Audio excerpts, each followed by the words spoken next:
मेरा कज़न अली जो इस्लामाबाद हाल ही में शिफ्ट हुआ, उनके साथ कई बार मरी जाने का प्लान वर्बली तो बनता रहा, मगर कभी मौका नहीं मिल पाया एक साथ फैमिली टूर करने का, जिसकी वजह मेरी जॉब और उसकी स्टडीज़, साथ में अली के बच्चों की स्कूलिंग। पर आखिरकार हम सब अली के पास इस्लामाबाद G13 गए लंच पे, जिसमें मैंने उनसे प्लान फ़ाइनल किया क्योंकि मेरे भाई अब्दुल्ला और मेरे चाचू का बेटा कासिम भी कबीर वाला से इस्लामाबाद हमें मिलने को आए थे। इसके अलावा अगले ही रोज़ वीकेंड भी स्टार्ट हो रहा था, सैटरडे संडे वाला। इन चीज़ों को मद्देनज़र रखते हुए अली विद फैमिली और मैंने मिलकर प्लान मरी के लिए फ़ाइनलाइज़ कर लिया और अगले ही रोज़ हम लोग मरी के लिए वाया मोटरवे जा रहे हैं। फ्रंट पे हमारी गाड़ी है और बैक साइड पे सुजुकी कल्टस अली की गाड़ी है। मरी माल रोड पहुंचने के बाद मैं अली के बच्चों के साथ मिलकर फ़न करने लगा। उसकी सबसे बड़ी वजह यह है, मुझे बच्चों के साथ फ़न करने का बहुत शौक़ है और ये तो बच्चे माशाल्लाह से क्यूट ही बहुत ज़्यादा हैं। इसलिए हम लोग मरी माल रोड के चारों अतराफ शॉपिंग के लिए और खाना खाने के लिए मूव करने लगे थे।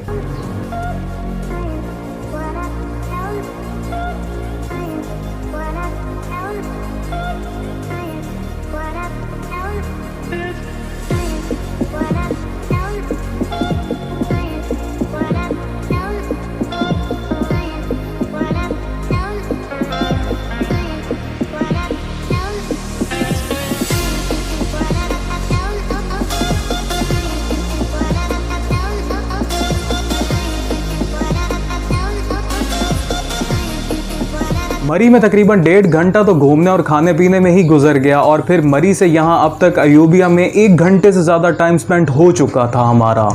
मज़े की बात, यहाँ के बंदर शरारती होने के साथ साथ बदमाश भी बहुत हैं। इन बंदरों ने मेरे हाथ से मोबाइल फ़ोन 2 बार छीनने की कोशिश की और एक बार अली की कार कल्टस में मासूम बच्चों को देखकर जंप लगा दिया, जिसके नतीजे में हम सब इन बंदरों से खौफज़दा होकर गाड़ी के शीशे चढ़ाने पर बाहर आ गए, जिसे देखकर इन बंदरों में कुछ बड़ी हाइट के बंदर घूर घूर कर हमारी तरफ नज़रें जमाए खड़े थे। इससे पहले कि ये बंदर दोबारा अटैक करते, हमने इन बंदरों की तरफ छलियाँ फेंकी और यहाँ से आगे नथिया गली चेयर लिफ्ट की जानिब बढ़ने का फ़ैसला कर लिया। नथिया गली पहुँचने के बाद पता चला कि ये जगह किस वजह से मशहूर है, बिकॉज़ यहाँ का क्लाउडी वेदर, यहाँ की खुशबू और टूरिस्ट की गहमा गहमी से जंगल में भी बंगल बना हुआ था। यहाँ सब सियाहत के लिए घुड़सवारी को तरजीह देने के साथ चेयर लिफ्ट का भी मज़ा ले रहे थे, मगर बदकिस्मती के साथ हम लोग चेयर लिफ्ट की टिकट्स लेने से कासिर रहे। लिहाजा हम लोगों ने अगले रोज़ पतरियाटा जाने का फ़ैसला किया और यहाँ नथिया गली में सिर्फ खाना ही खा पाए और जल्दी वापस जाने को तरजीह दी, क्योंकि शाम के बाद रोड का सन्नाटा और पहाड़ी सफ़र बहुत खौफनाक महसूस होता है, ख़ासकर फैमिली के साथ।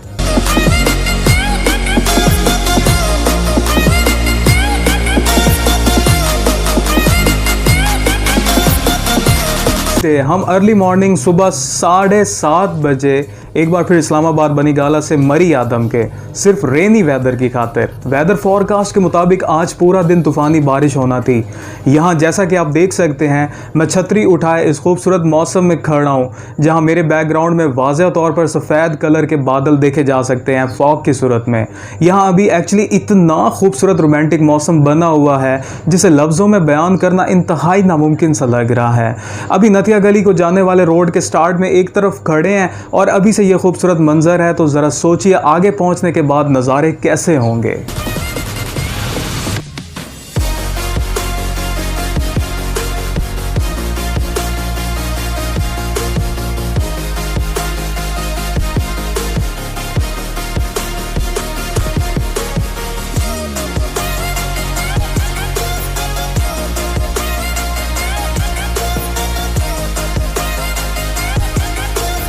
नथिया गली रोड 7 किलोमीटर का सफ़र तय करने के बाद ही रास्ते में स्नोफॉल स्टार्ट हो गई और ये इस रवां साल का रिकॉर्ड है इस मौके पर स्नोफॉल का होना, जबकि गर्मी शिद्दत से अरूज को पहुंची हुई है पाकिस्तान के बाकी दीगर इलाकों में।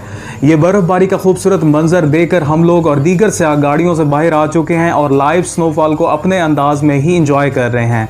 मेरे साथ अब्दुल्ला और कासिम खूबसूरत मंजर से लुत्फ़अंदोज़ हो रहे हैं। अब जैसे जैसे हम आगे बढ़ रहे हैं वैसे वैसे बर्फ़बारी का सिलसिला भी बढ़ता जा रहा है। चलने में दुश्वारी, गाड़ियों के टायर स्क्रीच करने लगे और मंजर की खूबसूरती भी और ज़्यादा दिलकश होती जा रही है। इस इंतहाई खूबसूरत नज़ारों को देखकर अपनी आंखों पर भी यकीन अब नहीं होने लगा है। क्या ये सचमुच खूबसूरती है या हम कोई महज खूबसूरत ख्वाब देख रहे हैं खुली आंखों से। कार हम सब ने गाड़ियां रोड किनारे लगा दी ज़्यादा बर्फ़बारी की वजह से। अब मज़ीद ऊपर चढ़ाई करना ख़तरे से खाली नहीं था, लिहाजा मैंने कासिम के साथ मिलकर यहाँ स्नो बॉल फाइट करने का इरादा कर लिया और एक दूसरे पर स्नो बॉल्स की बारिश कर दी। सियाह भी हम दोनों को देखकर आपस में इस गेम का मज़ा लेने लगे हैं। मरी वापस आए कुछ देर बर्फबारी का नज़ारा लेने के बाद कश्मीर पॉइंट के एक निहायत ही खूबसूरत तरीन पार्क से लैंडस्केप्स में चहलकदमी करने लगे हैं। यहाँ एक हमारे लिए सरप्राइज़ रहा, मेरे कज़न डीएसपी मोहम्मद शाहिद भी हमारे पास मरी विद फैमिली इस्लामाबाद से आ गए, लिहाजा हम अब इस फैमिली को साथ लिए मरी पतरियाटा जाने लगे।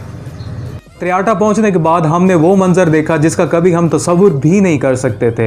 हज़ारों लोगों की लाइन लगी हुई थी चेयर लिफ्ट के ताक़ुब के लिए, जिसे देखकर एक बार तो हमारे दिल में ख्याल आया कि वापस मरी जाने को तरजीह देनी चाहिए।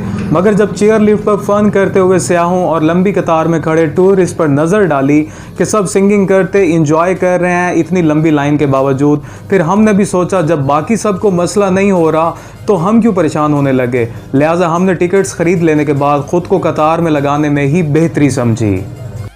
आखिरकार चेयर लिफ्ट तक पहुंचने का इंतज़ार ख़त्म हुआ और सब अपनी बारी पर चेयर लिफ्ट का एक मरला अबूर करने में कामयाब हो तो गए, मगर ये मालूम ना था कि इस चेयर लिफ्ट के बाद हमें केबल कार का भी रुख करना पड़ेगा और बिल्कुल पहले की तरह यहाँ भी सैकड़ों लोगों के मजमे में लाइन बनाकर आहिस्ता आहिस्ता आगे चलकर अपनी बारी का इंतज़ार करना होगा। मगर जैसे जैसे लाइन आगे बढ़ती गई वैसे वैसे सियाहत का मज़ा आने लगा। कार हमारी बारी आ ही गई और हम चेयर लिफ्ट केबल कार में सफ़र करने लगे। मगर यहाँ पर मज़े की बात यह थी, जैसे ही कोई खंबा आता केबल कार ज़ोर ज़ोर से हिलना शुरू कर देती और हमारी आंखें खुली की खुली रह जाती। जब हम केबल कार से नीचे की तरफ देखते तो दिल मुट्ठी में कर देने वाले कुदरती नज़ारे देखने को मिलते इस कदर बुलंदी पर ख़ुद को देखने से। केबल कार से उतरने के बाद फ़न करने लगे और पहाड़ों की बुलंदियों में पहुंचने के बाद एक नया नज़ारा लेने लगे। साथ में बच्चों ने गन से बैलून्स को निशाना लगाने वाली गेम्स खेली और बड़ों ने मज़े मज़े की फ्रूट चाट खाई। वालिद साहब चाहे कितनी ही बड़ी पोस्ट पर क्यों ना हो, बच्चों को प्यार के मामले में बिल्कुल ऐसे ही ट्रीट करते हैं जैसे दुनिया के प्यार करने वाले बाकी वालिदैन। यहाँ से फिर वापसी का सफ़र शुरू हुआ बिल्कुल वैसे ही जैसे हम यहाँ तक कतार बनाए पहुँचे थे, मगर अब हमारे पास खूबसूरत यादें और ताज़ा सांसें होने की वजह से हम सब पूरी एनर्जी के साथ केबल कार को लपक पड़े थे। बस आज की वीडियो यहीं तक थी। मुझे उम्मीद है आपको आज की वीडियो भी ज़रूर पसंद आई होगी। कमेंट करके ज़रूर बताइएगा।